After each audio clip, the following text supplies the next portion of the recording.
안녕하세요. 책데이트 시간입니다. 이번에 소개해드릴 책은 창피하지만 일단 해봅니다 라는 책입니다. 나카가와 류지음, 김나정 옮김, 갈매나무에서 나온 책입니다. 이 책은 창피함 때문에 생각만 많고 실천하지 못하는 사람들에게 많은 도움을 주는 책입니다. 지금 눈앞에 두 갈래 길이 있습니다. 한쪽은 지금까지 익숙하게 해오던 방식으로 해결할 수 있는 무난한 길입니다. 또 다른 길은 잘못되면 창피할 것 같은데 라는 생각이 드는 새로운 길입니다. 만약 고민이 된다면 후자를 선택해야 합니다. 그것만으로 우리는 새로운 경험을 할 수 있습니다. 이처럼 창피함을 무릅쓰는 것은 새로운 체험을 위해 도전할 수 있는 돈 안 드는 투자라고 하는데요. 몇 가지만 살펴보겠습니다. 소리 없이 기회를 빼앗는 괴물이 있습니다. 바로 창피함인데요. 우리는 스스로 그려놓은 이상적인 나와 마음처럼 되지 않는 현실 속 나의 차이 때문에 창피함을 느낍니다. 예를 들어 회의나 세미나 등 많은 사람이 모인 자리에서 질문하는 일이 창피한 이유는 날카로운 질문을 하는 똑똑한 사람으로 보이고 싶지만 스스로 납득할 만한 좋은 질문이 떠오르지 않기 때문입니다. 회의에서 다른 사람이 의견을 물어보기 전까지 발언하지 않는 것도 논리적으로 생각하는 사람으로 보이고 싶지만 스스로 납득할 만한 독창적인 의견이 떠오르지 않기 때문입니다. 존경받고 싶다는 무의식 때문에 창피를 무릅쓰는 일을 멀리하게 되는 것입니다. 이런 창피함은 소리 없이 기회를 빼앗는 괴물입니다. 창피한 게 아니라 창의적인 것이라고 생각해야 합니다. 창피함의 끝에 창의성이 있습니다. 왜냐하면 창의성은 지금까지와는 다른 상태를 뜻하기 때문입니다. 기존의 상식과 정해진 틀을 깨고 창피를 무릅써야만 창의적인 것이 생겨납니다. 그래서 우리는 몇 살이 되어도 창피를 무릅쓸 줄 아는 사람이 되어야 합니다. 우선 내 안에 끌어넘치는 창피함을 이해하는 일부터 시작하면 좋습니다. 인간은 정체를 알 수 없는 것에 공포를 느낍니다. 그렇다면 창피함의 정체를 객관적으로 파악하고 이해함으로써 그에 대한 공포심도 누그러뜨릴 수 있습니다. 우리가 느끼는 창피함의 첫 번째는 새로운 일을 시작한 지 얼마 안 되는 시기에 느끼는 인문기 창피입니다. 처음이기에 나만 안 되고 나만 모른다는 말을 꺼내기가 어려운 상황이 이에 해당합니다. 다음으로는 일에 어느 정도 익숙해진 뒤 좀 더 능숙해지기 위해 노력하는 시기에 느끼는 발전기 창피입니다.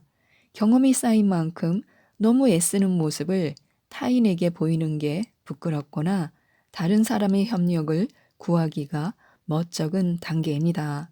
마지막 세 번째는 내가 주변인들보다 훨씬 경험치가 쌓였을 때 느끼는 숙련기 창피입니다. 보통 창피함은 처음으로 도전할 때 느끼는 감정이라고 생각하는데 사실은 그렇지 않습니다. 경험이 많은 사람일수록 자신의 잘못을 인정하기 쉽지 않습니다.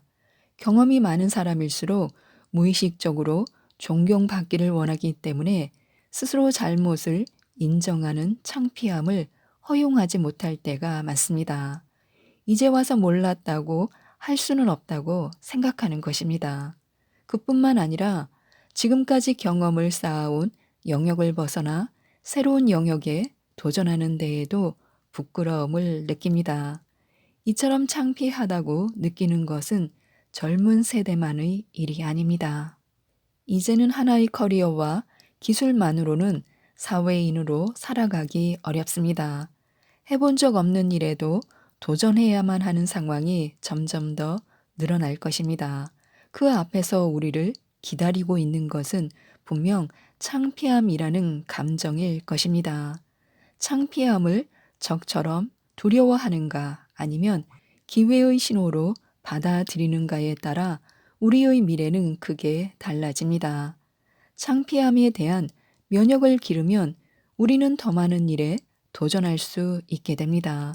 우리는 몇 살이 되어도 창피를 무릅쓸 줄 아는 사람이 되어야 합니다.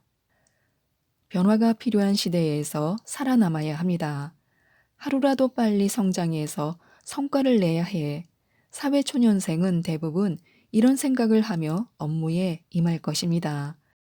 적극적으로 새로운 일에 도전하고 경험과 지식을 쌓아야만 하는 시대에 돌입한 것입니다. 이런 시대에서 우리는 몇 살이 되어도 창피함을 무릅쓸 용기를 키워야 합니다. 경험이 많은 사람일수록 새로운 일에 도전하는 것이 꺼려질 수 있습니다.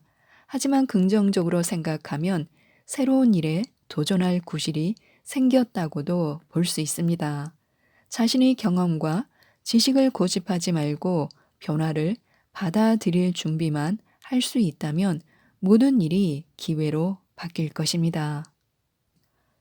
한 가지 영역도 아직 완벽하지 않은데 다른 영역에 손을 대면 양쪽 다 애매해질 뿐이야 라고 말하는 사람도 적지 않을 것입니다.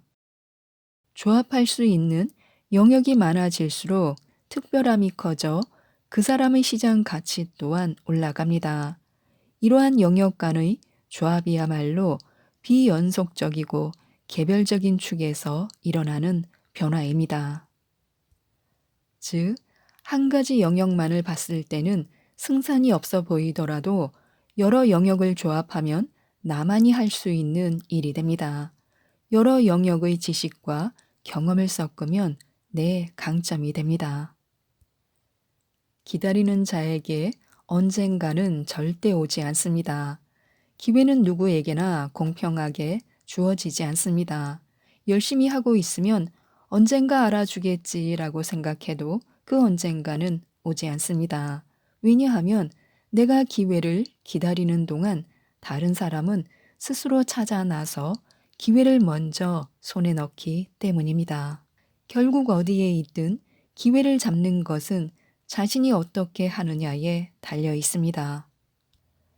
기회는 처음부터 기회라는 모습으로 굴러들어 오지 않습니다. 지금 생각해 보니 그게 기회였어 라고 생각되는 작은 계기가 기회로 이어지는 것입니다. 일상 속의 작은 계기가 되는 실마리를 찾는 요령이 있습니다. 이 실마리는 대체로 머리로는 하는 편이 좋다는 것을 알지만 행동으로는 옮기지 않는 일입니다. 그것은 인상에 남는 자기소개를 궁리하는 일일지도 모르며 세미나에서 맨 앞자리에 앉은 덕분에 강연자와 대화를 나눌 기회를 얻는 것일지도 모릅니다. 이렇게 창피한 기분이 드는 행동이 기회로 이어지는 이유는 타인 또한 우리처럼 창피하다는 이유로 그 행동을 하지 못하기 때문입니다. 창피한 감정을 넘어서서 행동할 수 있다면 사소한 실마리가 기회로 바뀝니다. 우리는 행동했을 때 일어날지도 모르는 불행한 결말과 얻을 수 있는 이득을 놓고 마음속으로 저울질합니다. 그러면서 우리는 눈앞에 지나가는 사소한 계기를 잡을지 말지 판단합니다. 그러다 결국 불행한 결말을 상상하고는 창피함을 견디지 못해 손을 뻗으면 닿았을 계기를 마치 처음부터 보지 못한 척합니다. 하지만 만약 불행한 결말이 일어난다고 해도 우리가 잃는 것은 매우 적습니다. 창피함은 도전하고 있다는 증거입니다. 도전에는 창피함이 수반됩니다. 요컨대 창피함은 새로운 경험과 기술을 손에 넣기 위한 비용이라고 할 수 있습니다. 무슨 일이든 원하는 것을 얻기 위해서는 창피함이라는 비용이 발생합니다. 하지만 누구나 돈 들이지 않고 할 수 있는 투자입니다. 자신의 아이디어를 설명하고 설득하고 사람들을 끌어모아 실현하기 위해 전진하는 과정에서 창피함이라는 비용을 냅니다. 아이디어를 머릿속으로 생각하기만 하면 당연히 누구의 눈에도 띄지 않고 창피함도 느끼지 않습니다. 우리가 창피함을 회피하려는 이유는 창피함을 무릅쓴 성과가 바로 나타날지 아닐지 알 수 없기 때문입니다. 창피함이라는 비용을 눈앞에서 지불했지만 곧장 눈에 보이는 소득이 있을지는 알 수 없습니다. 투자 효과가 불투명한데도 창피를 무릅써야 한다는 스트레스 때문에 수지가 안 맞는다고 느끼는 순간 창피함을 회피해 버리는 것입니다. 만약 지금 창피함을 느낀다면 선행 투자를 했다고 생각하시기 바랍니다. 지금 느끼는 창피함은 미래의 내가 앞질러 가면서 남긴 창피함입니다. 심리적 부담이 가장 큰 첫걸음을 미래의 나를 대신해 지금의 내가 내디뎠다고 생각하면 됩니다. 숙련기에는 인문기나 발전기보다 지불해야 할 창피함의 비용이 더 커집니다.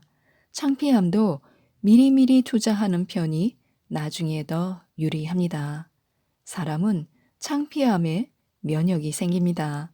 창피함에 미리 익숙해지면 이후에는 같은 창피함으로 받는 고통이 사라집니다. 이를 통해 미래의 우리는 지금보다도 더 적극적으로 도전하는 체질이 되어 있을 것입니다. 지금까지 이 책에 대해서 말씀드렸는데요. 무엇이든 할 수 있는 용기를 주는 책입니다.